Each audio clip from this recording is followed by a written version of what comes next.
now. All right, guys. All right, guys. We'll see you on Shatter. Be right there. The rocky shores of the North Sea. except that I didn't set the map. I did set the next map wrong, so my bad. Let's try that again. The picturesque coastlines of the maritime provinces of eastern Canada form the backdrop for a titanic clash of opposing fleets. These steep cliffs and jagged rocks will soon echo the thunder of heavy guns, and only one team will emerge supreme. This is Shatter. Shatter is a 48 by 48 kilometer domination-style map with 3 cap points running in a line from west to east. The A cap is on the extreme left, B is in the center, and C is on the far right. Cap Alpha on the left is the safest for destroyers. Though there are plenty of nearby islands within radar range, large portions of the cap perimeter are wide open, providing unfettered access and a multitude of ways in and out. This directly contrasts with Capture Point Bravo in the center, which is claustrophobic and has only a handful of entrances and exits. Ships caught here typically fall under tremendous focus fire from both map edges. On the right, Cap Charlie is frequently the site of staring contests between enemy ships. It's common for each team to park a ship in the cap to keep it contested, then work the 9-10 line with battleships and heavy cruisers to try and force an opening. 18 ships, 2 teams, 1 victor. It's time to play Shatter.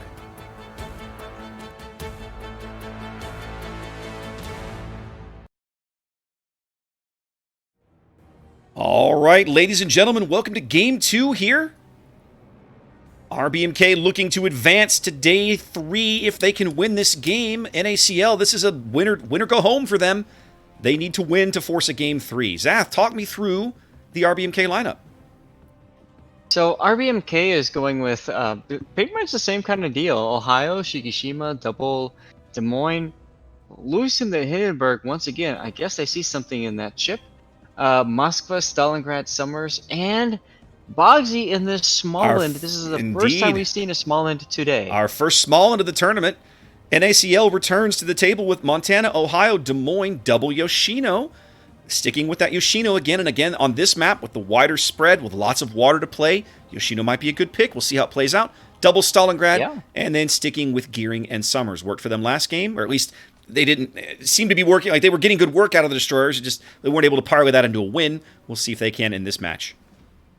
Absolutely. Well, they do have the Summers NACL that is moving out wide, I would imagine, of course, to spot.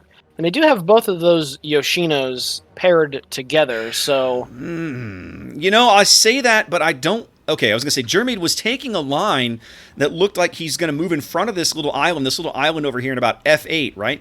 I don't like that play. I feel like that play is too aggressive. He doesn't know where their radar cruisers are just yet. So to move out there...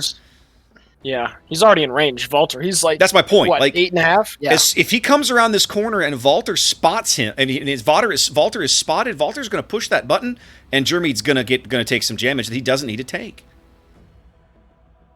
But that's exactly what we're going to see happen here in a moment. Here it comes. Yep, there's Valter spotted. Most likely anyway. Valter spotted at 7 and change, so there's no way... Yep, there's the radar. Jeremy's just going to take a... Now, Valter had the HE load, or had the AP loaded. But Jeremy can't beach himself. He's got to be very, very cognizant of what he's doing in here. He still hasn't taken any damage about everything going on, and just focus on maneuvering. Yes. You know? WASD hacks: speed up, speed down, turn. Because he's going to be stuck in that radar bubble for quite some time. Yoshinos are getting some decent counter damage on Valter. They do have the arcs to be able to go over. They are indeed. They have good angles on him. Yep. But torpedoes don't matter. I mean, Jeremy is there go the torpedoes. I get it. They do cough up the sea cap early, but they'll be able to... Took some hits there. And Bogsy. Look at what happened to poor Bogsy in the Smallland. What happened to that guy? Dead on delivery. Dead on delivery's at half. Did Bogsy eat some torpedoes or something? I don't even know how he got that low. Not 100%. We were focused on... I don't know. Could be. I mean, it could have been the Stalingrad might have radared him off Rampage in a very aggressive position. Look where he is in terms of the shots he'll have. Yep. Well, we have seen that. Game. Definitely not torpedoes. I think that was Rampage's radar. and then he got smacked by something. Yeah, I think it was Rampage's radar. Well, we have seen that a lot on this map where, radar cruisers really trying to push in deep at the start of the game to get those, angles to work with, despite all of the tall islands around. So I guess it worked out for them. I mean, you kind of have to get that early position as quickly as possible. If you don't get to it, then you're screwed, right? Induced is going to take a torpedo in the stern. That cuts his health in half. Yep. Definitely an acquired skill there. Being able to dodge torps just because you think, okay, torps are probably coming in at this angle, so I'm going to angle to this area just in case.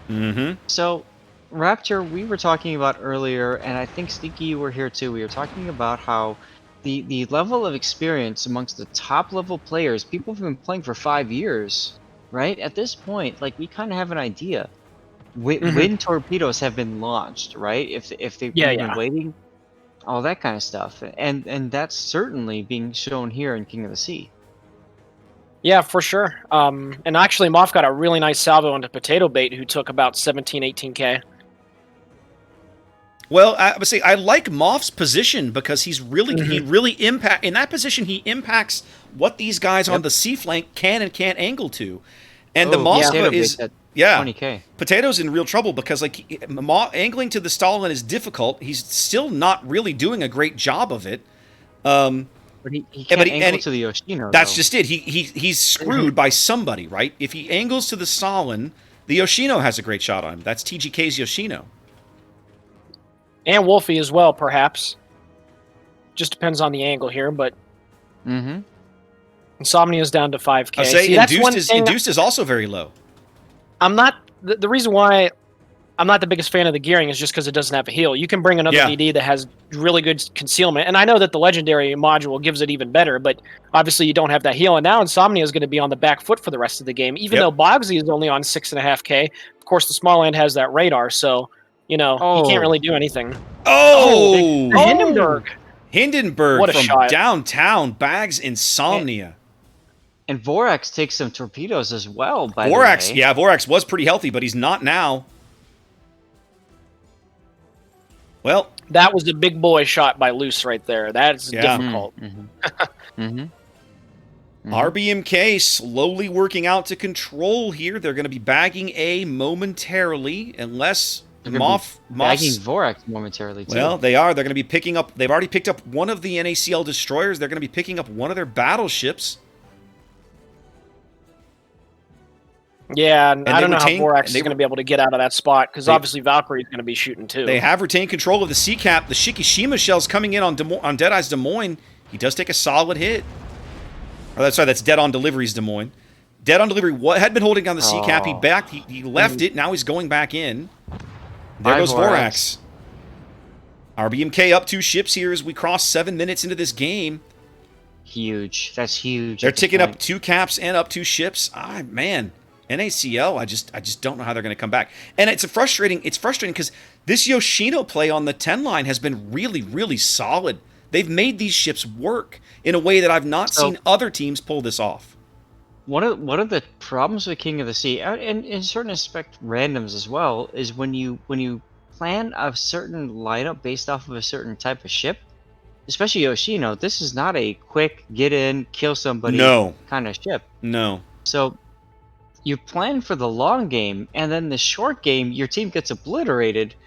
Well, it doesn't matter that you're winning the long game. Yeah. No, I agree with you. Done. I feel like the NACL guys at A, all they really needed to do was just hold the line, not cough up a lot of HP, not cough up a lot of points, and let the Yoshinos slowly kind of roll up the flank, and they've been doing a good job of it.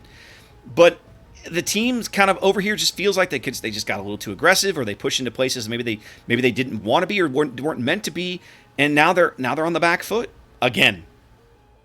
Dead on Delivery might have a dangerous salvo coming in. A lot of bounces. He survives it.